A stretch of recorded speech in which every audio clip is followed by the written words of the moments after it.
Okey, baiklah. Selamat sejahtera cikgu ucapkan kepada murid-murid kelas 3 Lestari, 3 Arif dan juga 3 Harmoni bagi pendidikan moral. Jadi untuk hari ini kita akan masuk tajuk yang seterusnya. Pada hari semalam kita dah lihat apa itu tanggungjawab murid dan macam mana kamu nak laksanakan tanggungjawab kamu sebagai seorang murid. Jadi untuk hari ini kita akan teruskan dengan melihat apa tanggungjawab kamu yang kamu perlu laksanakan di sekolah.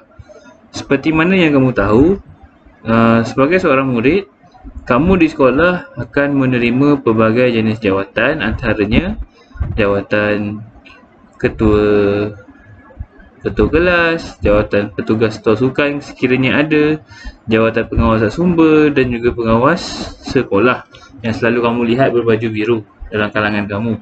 Okey, jadi setiap jawatan ini ada tanggungjawabnya. Dan apabila kamu diberi sesuatu jawatan, maka kamu kena laksanakan tugas kamu. Sebab apa? Tugas kamu itulah tanggungjawab yang kamu perlu buat dan kamu perlu lakukan bersesuaian dengan jawatan yang kamu terima. Okey. Jadi setiap jawatan itu ada tanggungjawab dia, tetapi sebagai seorang murid biasa pun kamu sudah ada tanggungjawab kamu. Cuma tanggungjawab sebagai orang yang berjawatan ni lebih banyak daripada tugas orang murid biasa.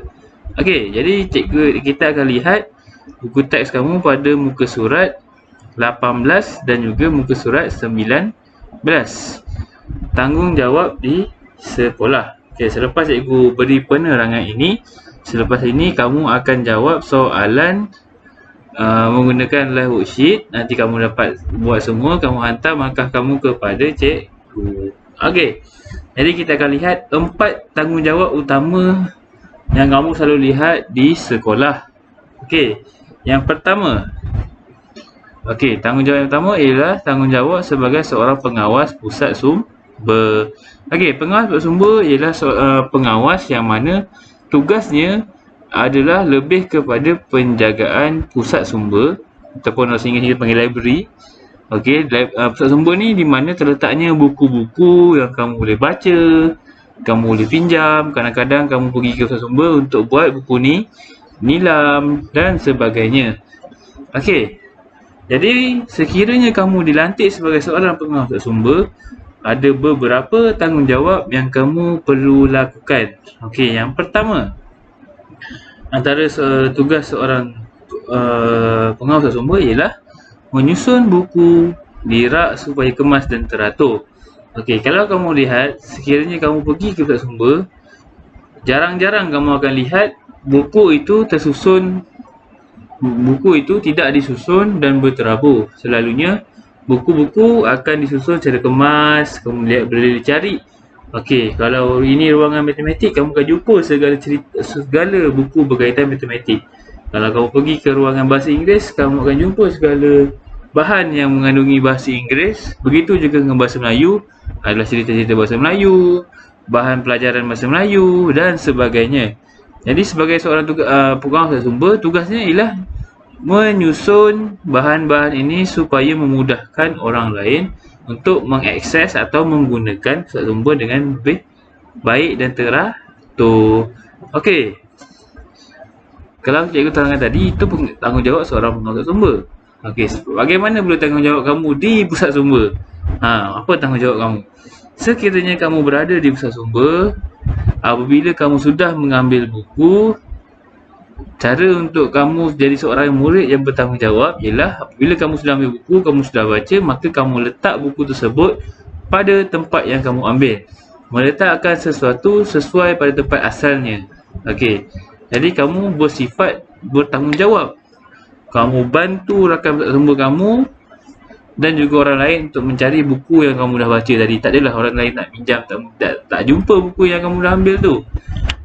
Okey, yang kedua, bertugas di kaunter sirkulasi atau nama lainnya pinjaman dan pemulangan buku. Okey, selain daripada kamu boleh baca buku kamu di pusat sumber, kamu juga boleh pinjam dan juga kamu boleh pinjam, kamu akan pulang. Jadi sebiasanya pengawas sumber ini akan berada pada kaunter untuk menguruskan urusan pinjaman dan pemulangan buku.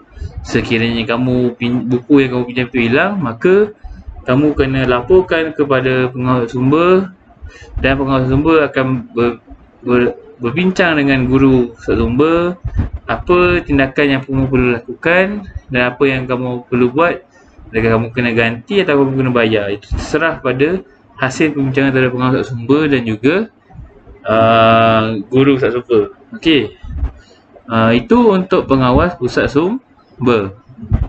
Seterusnya, kita lihat jawatan lain yang cikgu kira jawatan utama juga di sekolah, iaitu pengawas. Okey, pengawas ini merupakan rakan-rakan kamu yang mempunyai kuasa untuk mengawal disiplin dan memastikan peraturan-peraturan dapat dipatuhi oleh murid-murid yang lain semasa sekolah berlangsung, tak kiralah perhimpunan, kelas, waktu rehat dan sebagainya.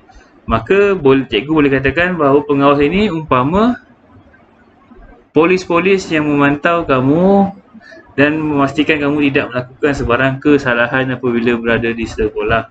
Okey, pengawas ini banyak tanggungjawab dia, bukan setakat dia nak tengok kamu, dia tegur kamu buat silap, tidak. Dia juga menjadi orang penting apabila membantu cikgu-cikgu apabila perhimpunan, nak memastikan kamu beratur dengan lurus, kamu nak pergi kantin, kamu beratur dengan lurus, semua dapat beli dengan baik, tak ada motong-motong. Jadi tugas tu terletak pada seorang pengawas. Okey, kita lihat tugas pengawas yang dinyatakan di dalam buku ini. Bertugas di kantin dan memastikan murid beratur semasa membeli makanan. Yang kedua, memastikan murid memasukkan pinggan kotor ke dalam besen.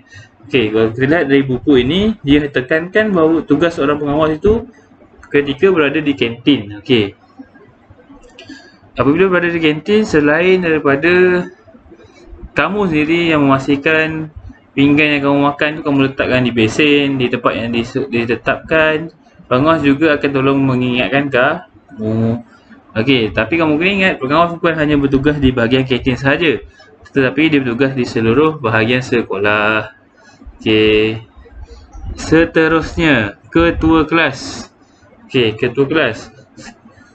Di dalam sebuah kelas, kamu pasti akan ada seorang ketua yang akan dilantik oleh guru kamu untuk melaksanakan tugas-tugas dan apa yang diminta oleh guru kelas kamu, seperti menyampaikan maklumat, menyampaikan info, memaklumkan kat kamu, okey, esok kena pakai baju ni, dia akan beritahu pada guru ketua kelas, yang ketua kelas akan sampaikan kepada kamu.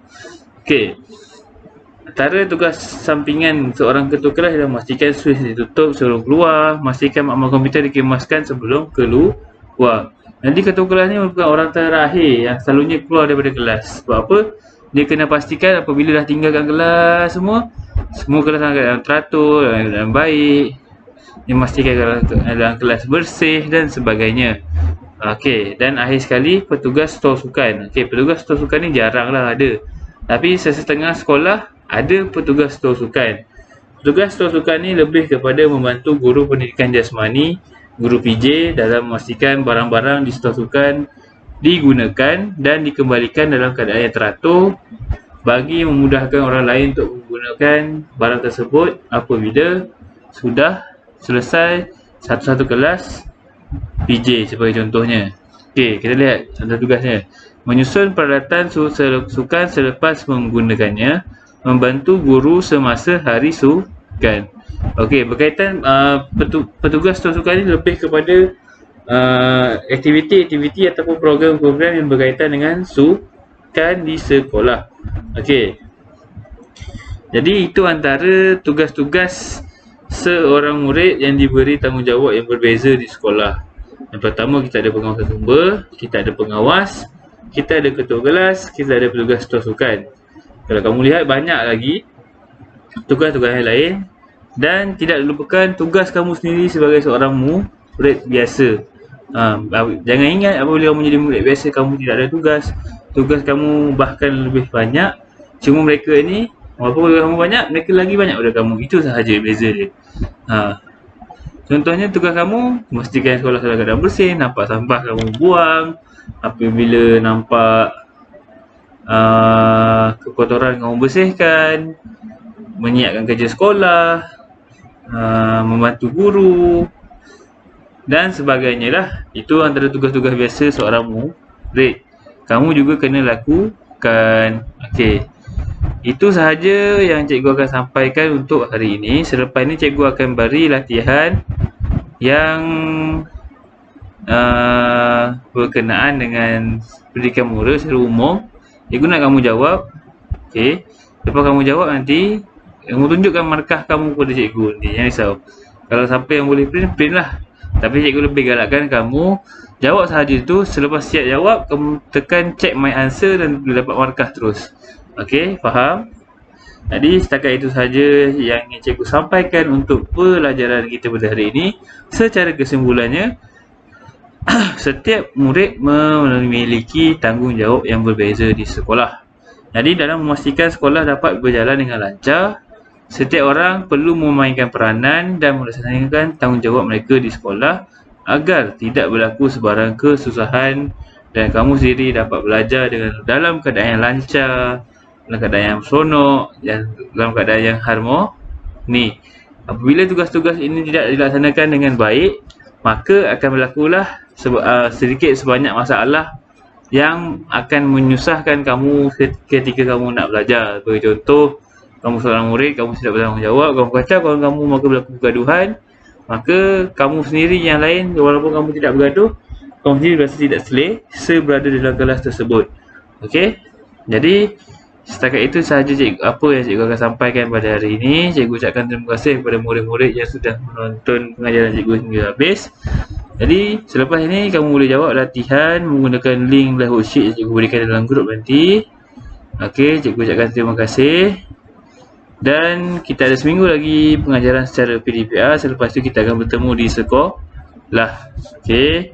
Jadi yang mana belum siapkan latihan, jangan lupa siapkan. Dan cikgu nak ingatkan kepada mana-mana murid yang masih belum membeli buku aktiviti di bookshop sekolah, kamu boleh berbuat demikian. Selepas sekolah buka, kita akan guna buku latihan tersebut, buku aktiviti tersebut ketika berada di dalam kelas. Okey, pastikan kamu sudah membelinya. Cikgu akan ingatkan lagi pada minggu hadapan. Tapi kepada yang sudah membeli, cikgu ucapkan ribuan terima kasih atas usaha kamu. Kita akan guna apabila sekolah sudah buka. Cara cikgu, kamu jawab di kelas, cikgu tanda di kelas terus. Lebih mudah. Okey. Jadi setakat itu sahaja pengajaran kita hari ini.